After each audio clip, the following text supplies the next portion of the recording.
मुझ पर यूं हुक्म मत चलाया करो। तुम मेरी सौतेली माँ हो, तुम्हें ये हक नहीं है। मेरी मर्जी, मैं स्कूल जाऊं या ना जाऊं। Please subscribe to my YouTube channel, like and share. एक बार की बात है, एक बड़ा सा पेड़ था। उस पेड़ पर चिड़िया का परिवार रहता था। टूनी चिड़िया सो रही थी। तभी उसकी सौतेली माँ रानी चिड़िया वहाँ आ जाती है। उठो बेटा, तुम्हारा स्कूल जाने का समय हो गया है। खाना खाकर स्कूल के लिए तैयार हो जाओ। फिर टूनी चिड़िया बिस्तर से उठी है और रानी चिड़िया से कहती है, तुम मुझ पर यूं हुक्म मत चलाया करो। तुम मेरी सौतेली माँ हो, तुम्हें ये हक नहीं है। मेरी मर्जी, मैं स्कूल जाऊं या ना जाऊं। ऐसा तो मत बोलो बेटा, तुम मेरी ही बेटी हो। वो दोनों यूं ही बातें कर रहे थे कि इतने में टूनी के पिता वहाँ पर आ जाते हैं और वह टूनी से कहते हैं, टूनी बेटा, ये तुम्हारी माँ है। तुम्हें इनसे इस तरह बात नहीं करनी चाहिए। ये तुम्हारी माँ है। ये मेरी सौतेली माँ है। मैं इन्हें अपनी माँ नहीं मानती। सौतेली माँ तो आखिर सौतेली ही होती है, वो सगी माँ कैसे हो सकती है।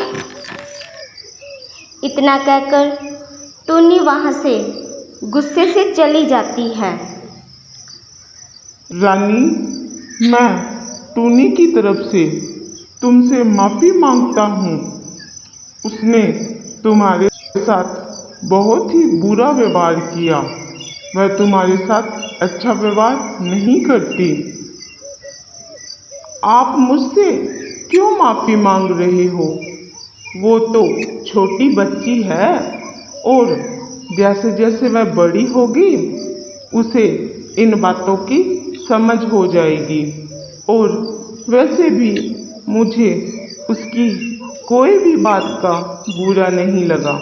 आप मुझसे माफ़ी ना मांगे। फिर कुछ दिन बाद टूनी के स्कूल में फैशन डिज़ाइन कंपटीशन होता है। उसमें सभी बच्चों को नए नए और अच्छे कपड़े पहन के लिए कहा जाता है।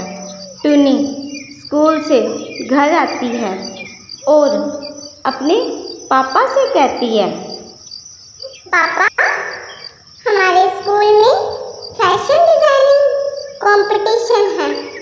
आप मुझे बाजार से एक अच्छी सी ड्रेस ला कर देना। मैं भी कंपटीशन में हिस्सा लूंगी। पापा, आप बाजार जाओ और मेरे लिए एक सुंदर सी ड्रेस लेकर आओ। बेटा, अब की बार मेरे पास थोड़े कम पैसे हैं, तो आप इस कंपटीशन में हिस्सा ना लो। अब की बार पैसे खर्च में भी मुश्किल से चल पाएगा। इसलिए मेरे पास इतने पैसे नहीं हैं कि मैं तुम्हें एक अच्छी सी महंगी सी ड्रेस ला कर दे सकूं। नहीं नहीं पापा, मुझे इस कंपटीशन में हिस्सा लेना है, जरूर लेना है। मेरा इस कंपटीशन में हिस्सा लेने का बहुत ही मन है। पापा, मुझे ड्रेस ला कर दो, कहीं से भी ला कर दो, पर मुझे ड्रेस ला कर दो। वे यूं ही बातें कर रहे थे कि इतने में रानी चिड़िया वहाँ आ जाती है और उनकी बातें सुनकर रानी चिड़िया कहती है, आप टुन्नी को कंपटीशन में हिस्सा लेने दें। इसके ड्रेस के पैसे मैं दे दूंगी आपको। इसका मन है, ये हिस्सा लेना चाहती है। आप इसे लेने दें। तुम्हारे पास पैसे कहाँ से आए? तुम पैसे कहाँ से दे दोगी? इतने पैसे तुम्हारे पास कहाँ से है? मैं थोड़ा थोड़ा करके पैसे जमा किए थे ताकि मुश्किल समय में ये पैसे काम आ जाए। फिर चिड़िया ने पैसे टुन्नी के पिता को दे दिए। टुन्नी के पिता बाजार गए और टुन्नी के लिए बहुत ही सुंदर ड्रेस लेकर आए। वह ड्रेस पहनकर टुन्नी ने कंपटीशन में भाग लिया और वह इस ड्रेस में बहुत ही सुंदर लग रही थी। टुन्नी ने उस कंपटीशन में प्रथम स्थान प्राप्त किया। प्रथम स्थान प्राप्त करने के बाद टुन्नी जब घर गई तो अपनी माँ से कहती है, माँ, मैं आपको यूं ही बुला बुला कहती थी, आप तो बहुत ही अच्छी हो। आपने अपने पैसे मेरे ड्रेस के लिए दे दिए। इस ड्रेस की वजह से आज मैं प्रथम आई। आज से मैं कभी भी आपसे बुरा व्यवहार नहीं करूँगी। आप तो बहुत ही अच्छी हो और सबसे प्यारी माँ हो। कोई बात नहीं बेटा, आपकी बातों का मुझे कभी भी बुरा नहीं लगा और ये पैसे मैंने आपके लिए ही तो इकट्ठा किए थे। इतना कहकर रानी टुन्नी को गले लगा लेती है।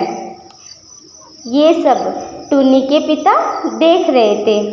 उन्हें बहुत ही अच्छा लग रहा था।